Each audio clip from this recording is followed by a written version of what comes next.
Hello, I'm Aaron, the Dungeon Master Dad. Welcome to the third installment of the adventures of Logan and Reagan, the heroes of Hamlet. Behind me, you'll see we have a coloring page that we're working on together as a family. Stacy wanted to have a project like this that we worked on together, and then when it's all filled in, we're going to put another one. Probably school will have started by then. It'll be something more educational, like a geography map of the United States. But since this was going to be behind where I record these, we did something fantasy related. It's gnomes, and I don't know if it's going completely into focus, but there's like a gnome riding a bird, and he's delivering mail, and a couple other things are already colored, not much else so far. But every week you'll be able to see a little bit more progress. Anyway, in our story, The Adventures of Logan and Reagan, Logan and Reagan have spent several weeks in the village of Hamlet, getting to know all of the people. They met some other adventurers who joined with them. So we have Shrek the fighter, a half orc. We have Morgan the human cleric. We have Monty, human wizard, and we have Bingo Bulger, a halfling rogue. And in addition, they have also joined up with Elmo, who is a ranger of higher level than the rest of the party. So he's sort of their Obi-Wan right now, that kind of character who's training them.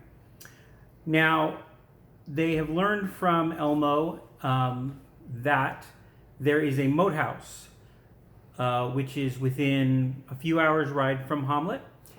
And Logan and Reagan came to Hamlet to search for information related to some elven nobles who were missing. And there's been rumors of bandit activity in the Moathouse, so bandits take hostages. So the idea is maybe some information leading toward their ultimate goal will be in this Moathouse. And so they go to the Moathouse, and in today's video, I'm going to talk about their first adventure, first half of their first adventure, the upper level of the Moathouse. I have a picture of their player map right here, or actually it's their player map. And so they approached along this road, and this is a little pool. Let's see, look at that a little closer, okay? And when they came to this pool, there were giant frogs. Their first monster encounter. Giant frogs attacked, and immediately Logan got grabbed by the tongue of one of these giant frogs, pulled toward its mouth, and swallowed a whole. Elmo immediately went to work trying to cut the thing open with his axe. Every 2 points of damage that Elmo did to the frog did a point to Logan. He was able to kill the frog. Logan was somewhat damaged, hurt, little cuts with the axe, but he was still alive, thanks to the fact that in the village of Hamlet in the previous sessions, he had gained 2 levels due to the battle with the with a goblin and giant spider, and some story awards for the various mini quests that they did in Hamlet, and also the fight against the 2 spies from the evil spies who were actually from the Temple of Elemental Evil. So Logan was already 3rd level at this point. Had he been 1st level when he was swallowed by the giant frog, he most likely would not have survived being hacked up with Elmo's axe. Anyway, they're able to get past the giant frogs, get a little bit of healing from Morgan onto Logan, and continue on their way. Logan harbored I don't even want to say irrational, a fear of frogs for quite some time thereafter. Of course, we're speaking of Logan the elf, not Logan the player. Okay. So they continue into the Moathouse, across the ruined drawbridge, into the main courtyard. In this little tower, There was another giant spider which they had to deal with. Okay, and then the next area that they can go to is up these stairs into this main area. Now this is where the bandits were hanging out. So the bandits consisted of 8 first level warriors led by 1 second level fighter. And it really was not that hard a battle. The player characters, Logan and Reagan, were 3rd level, Elmo was 4th, and the other 4 characters were all 2nd as a result of the adventures in Hamlet itself. So they took some damage, but were able to dispatch the bandits without anybody being killed. But they didn't see any prisoners, at least not in this chamber where the bandits were held up. So, or hold up, I guess is what you say. They were holed up in this chamber, and there were no prisoners here. So they went looking for, continuing to search the area to see if there might be anywhere where there might be some prisoners, and also maybe a staircase down into a dungeon level where they would hide prisoners in a dungeon.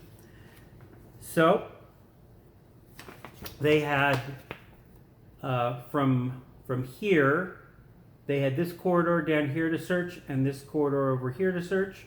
So down here they found one area with a giant snake, which they fought.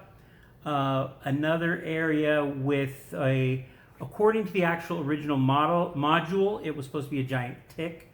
Because there were no stats for a giant tick in 3rd edition, as I was doing my my transformation from 1st to 3rd edition, I decided to make it a giant centipede, which highlights the point that in some of these cases, it really doesn't matter specifically what the creature is, as long as it has the same feel.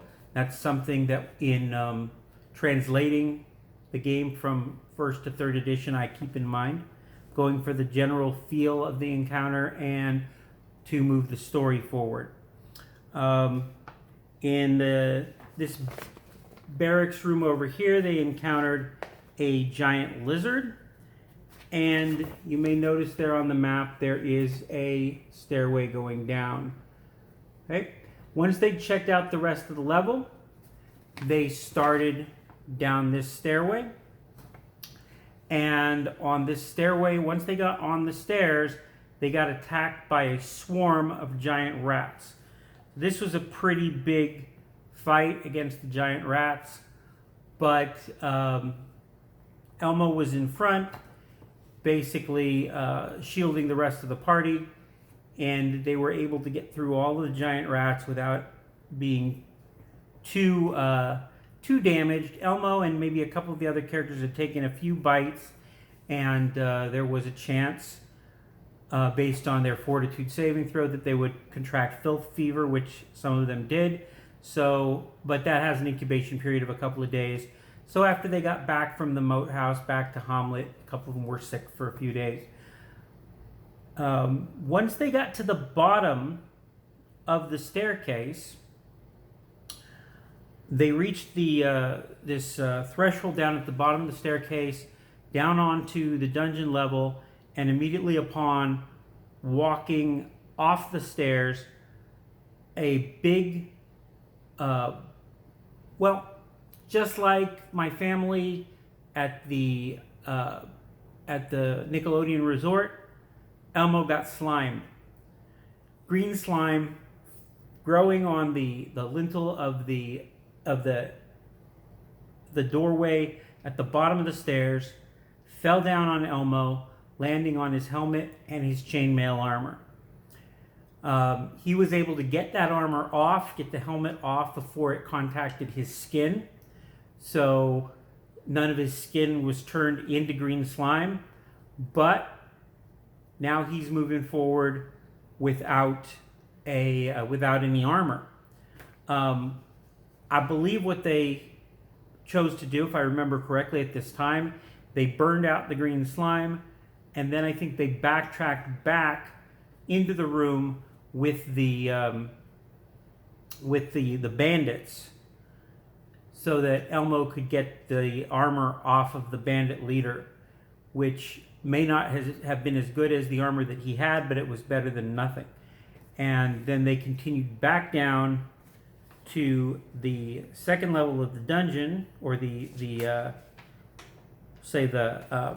dungeon level, in fact, below the Moathouse.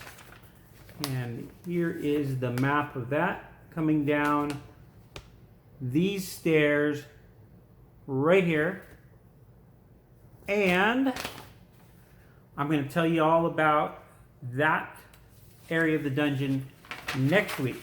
So until then, I want to give a nice big shout out to my sister at her channel, Carla Being Crafty, and I want to remind you, don't kill your kids' characters. That's what the NPCs are for.